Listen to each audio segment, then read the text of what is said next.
Welcome back to the Shot Clock on TYT Sports. I'm going to be joined by Andre Snellings of RotoWire.com. We just finished up discussing Kevin Durant and what will become of the Oklahoma City Thunder. Please check out that clip. Link is below. You can find it there. You can click on it here. And Jason Rubin here with you, by the way. One of the most fun things about the NBA season is the amount of prop bets that come out, both completely ridiculous and hilarious, and also ones that make a lot of sense, like scoring titles and first coach to be fired.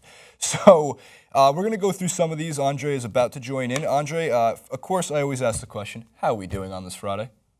Oh, life is good on a Friday. And just don't ask me on Monday. Right, of course. So let's begin. Let's start with the scoring title. That's going to be our first prop bet because the NBA players love to put up points, man. And here's the card we have for you. Kevin Durant and James Harden tied at 7-2 odds. Russell Westbrook 5-1. So basically anybody who's played for the Thunder. LeBron James at 10-1. Anthony Davis 12-1. DeMarcus Cousins 15-1. Steph Curry and Damian Lillard. Any off this list that immediately jump at you that you think will be the scoring title winner this year, or is there anybody off the list that you find of interest? The bottom three players on this list, which are the longest odds, are the three best bets in my opinion. Yeah. I mean, Lillard, the only thing that would keep him from the scoring title is McCollum, because otherwise Lillard's going to be able to shoot as much as he wants. Right. Cousins, you know, he's on another team that I don't really think is going anywhere, but he's going to get to shoot as much as he wants. And we saw Steph Curry hit ridiculous mode the other day, and we know it can happen at any given time. So I think the only thing that would hurt him is that the Warriors might beat teams too easily, and he only has to play 32 minutes like he did last year. Yeah, that's a good point. Wow. Yeah, I was going to say, because Durant and Westbrook. The immediate one that jumps out would be why is Steph Curry at 15-1, but I wasn't even just thinking about that. Look what happened, and I mean, he's averaging 40 points right now, but he started off, and then of course in the second half he barely played. Yeah, exactly. I mean, all the other names on the list, I mean, they're all nice names. I don't think Davis is a pure enough scorer to win the scoring title, at least not yet. Right. LeBron, I don't think he's going to play enough minutes. I think they're going to try to rest him as much as possible this year. Westbrook or Durant, if they were on the team by themselves, I think would be the leader. Mm-hmm. With both on the team, I think they'll take turns. You know, you see Westbrook go off like he did the other night, and Durant go off like he's probably going to do tonight. And so I think they're going to average out maybe a little bit lower. And then Harden, I mean, Harden's a good bet. You know, he'll be right there. But just his odds 7-2. If you give me Harden at 7-2 or Lillard at 25-1, I'm taking Lillard at 25-1. It's funny because I'm on the same page with that one. I think Harden wins the scoring title this year. I'm a little surprised that Carmelo Anthony's not even on this list because I know he's going to shoot the ball a whole bunch of times. Right. Might be of injury concern. I'm surprised LeBron James is not at a worse than 10-1 because just with Kevin Love and the return of Kyrie Irving, like it doesn't seem like I think it's more likely that someone like Lillard, Curry, Cousins outscores LeBron James this year. And because LeBron's still going to put up a ridiculous 24, 7-7. So yeah, and plus I mean it's a pure name recognition thing. People are used to LeBron near the top. Some people are going to bet on him because he's LeBron. I mean, I think that's what the odds makers a lot of times they look at that, right? They don't look at necessarily, you know, who do we think is going to win exactly? But we know that Ohio State fans travel, so, you know, they're going to put their money on their team even if their team stinks, you know, and I think it's the same situation here. LeBron is going to be on any of the top lists because he's LeBron. Yeah, that is very, very true. They see the name, they like it, they bet on it. Fortunately, I've been using my head more than my heart, so that's been working out with the prop bets. We move forward. We're going to move on to a pretty fun one. We've gotten one serious. Now let's move on to the fun stuff. The Kings, head coached by George Karl, who will be fighting with just about every single player on this team. The odds on the first Sacramento Kings player to be benched by George Karl: Willie Cauley-Stein, Rajon Rondo, DeMarcus Cousins, and Rudy Gay. I like how Cauley-Stein is 1-1. I'm surprised it's not less money. I thought it would be like you'd have to pay 100 to get 80. Like with someone like Cauley-Stein, to me, it's a no-brainer. It's Rondo. It's gotta be Rondo. It has to be. I mean, with the caveat that Cauley-Stein isn't a definite starter. So, I mean, I think, you know, he may just come off the bench without being benched. But Rondo is, like, you know, I mean, he's the fact that he's already butting heads so hard with Karl that they're having a war in the press before the season starts, you know, and he's had that same butt heads with every coach at every team he's been to. And by the way, they have a good backup in Collison, so they don't have to play him. I think it's got to be Rondo. And I don't think Nick Collison's the guy that's going to get benched. Rondo is going to be benched by opposing teams' coaches as well. That's how high. That's 4-1. It's a steal. Sell the farm on that one. We move forward. Wait a minute, hold on. I just want to point out that Nick Collison, and I think even Nick Collison might get the starting point guard over Rondo if he keeps butting heads with George Karl.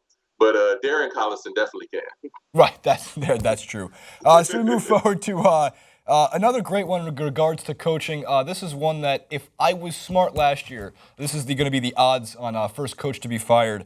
I would have put my life savings on Jacque Vaughn to be fired because we did a clip last year on TYT Sports on who are the top 5 worst coaches in the NBA, and 1 through 5 easily were Jacque Vaughn of the Orlando Magic. To me, Randy Whitman stands out at 2-1. It doesn't seem like it's working in Washington. It seems like not even so much a butting heads, but the rest of the East is beginning to figure out what Washington is doing, and it's becoming more and more predictable. Granted, there's a lot of talk probably over George Karl. Lionel Hollins is not a terrible bet at 25-1, and Steve Clifford 6-1 for the Charlotte Hornets. I know he's the outright favorite, but my feelings are Randy Whitman's gone midseason.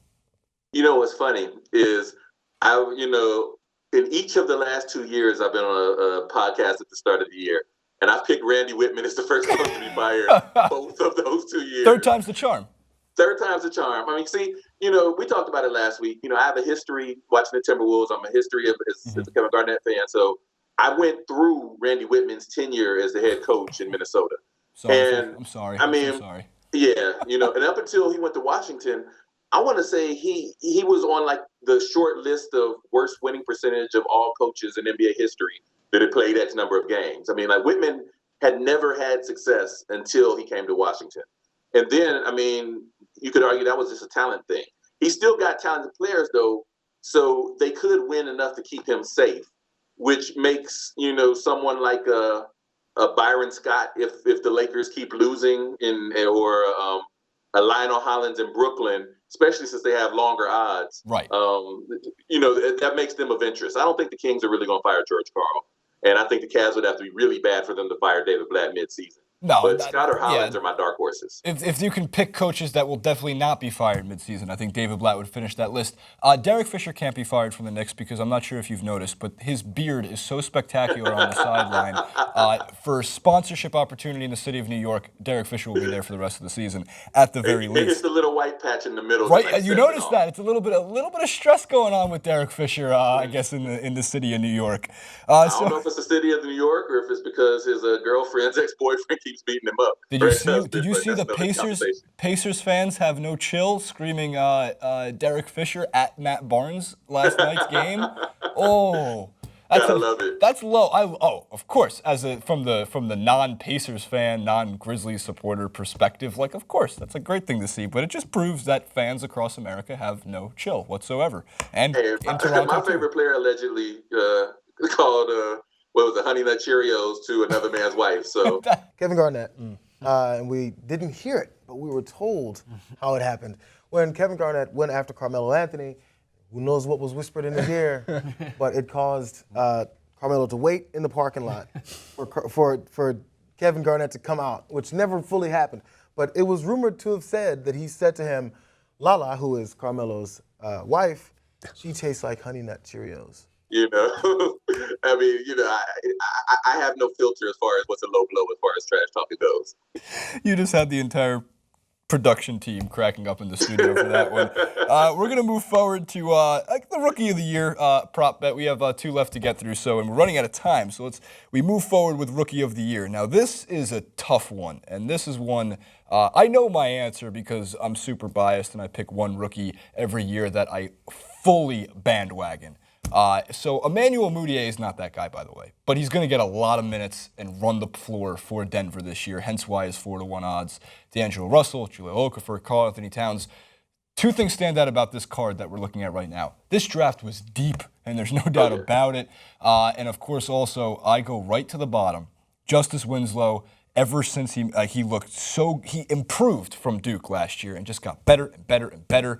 And then he plays in the NCAA tournament and looked even stronger, improving his game from everywhere. Post-game, his passing ability, just his ability to learn. I think Miami can groom this man to not just the rookie of the year, but an MVP one day, or at least I pray. Crazy statement, I know. 20-1, I'm betting Justice Winslow. What do you think? Yeah, I mean, so the one thing that he has over the rest of the field is he's got that beautiful Sports Center top 10 type game. Like he's gonna like that dunk he had the other night. You know, he's gonna be on Sports Center a lot. Everybody. Yeah. Strong with the left this one is. Oh yeah. Yeah. I mean, but for me, I'm gonna go with Karl Anthony Towns. Yeah. And, you know, you could say that's a homer bet too, but to me, he's just the most solid. You know, I think Moutier, he looks really good. You know, he's gonna put up a lot of numbers. He had 11 turnovers the other night, which is crazy, but he's in an offense that'll let him play with the ball. Russell, I think he's got to grow into it. I'm not sure what's going on. In Vegas, he wasn't as impressive as I thought he was going to be. And maybe it's because, I mean, Kobe is still there taking the shots. Clarkson plays the same position, whatever. I don't think it's going to be him. I think Okafor's going to score a lot of points, but Philly sucks, and he doesn't have a pretty game. And by that, I meant the 76ers, not the city, you know, for all the Philly people out there. And but Karl Anthony Towns, he's got a game. He's going to have a double-double a lot of nights. Yeah. He's going to play on a team that, I mean, I predicted it last week, and, you know, I mean, they're undefeated, so I'm a genius. But, I mean, the Timberwolves are going to be pretty solid this year. So he's going to be a good player on an improving team. I like the subtle, like, beginning of the clip turns into the humble brag of, I'm just going to sneak in, I'm a genius. With the what can I say? Timberwolves. Don't ask me that next week, but right now, the Timberwolves are undefeated. So, you know, biggest turnaround in NBA history. Of course, next week they're going to be 4-0, and I'm going to be sitting here going, like, I'm here with genius, Andre Snellings, predicting the 82-0 Timberwolves. So we got one more to get through, and then we're going to let the production scroll through the last, and we'll have to, unfortunately, end the discussion because we are closing out on time here. The last card we have is what team is going to finish with the worst record in the NBA. I pray to God it is not the 20-1 Knicks.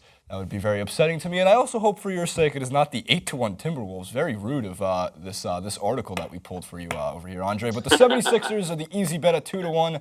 I have a great under bet on the Portland Trail Blazers. I do not think they will win 25 games. They were set at, I think, 24.5, 25.5. I took the under, and then they fucked me and already won a game, and that's not what was supposed to happen. C.J. McCollum is not supposed to score 37 points on any given night, ever. And right now, every loss is valuable to me, and we're not off to the best start possible. But my bet's the Blazers. What do you got? I'm going with the chalk on this one. I'm going with Philly. I mean, because all of the other teams, I think, have players that are at least somewhat veteran that have had some success in their career that want to win, with the possible exception of the Kings. But Philly, I don't even know if their organization cares if they win. You know, they keep saying we're building for the future, and I think they're still right in that mode. So I'm going to go with Philly. Real quick, there's a bet that's not so bad. If for whatever reason the Kings and DeMarcus Cousins gets dealt at the deadline, then they finish 0-30 from that point on.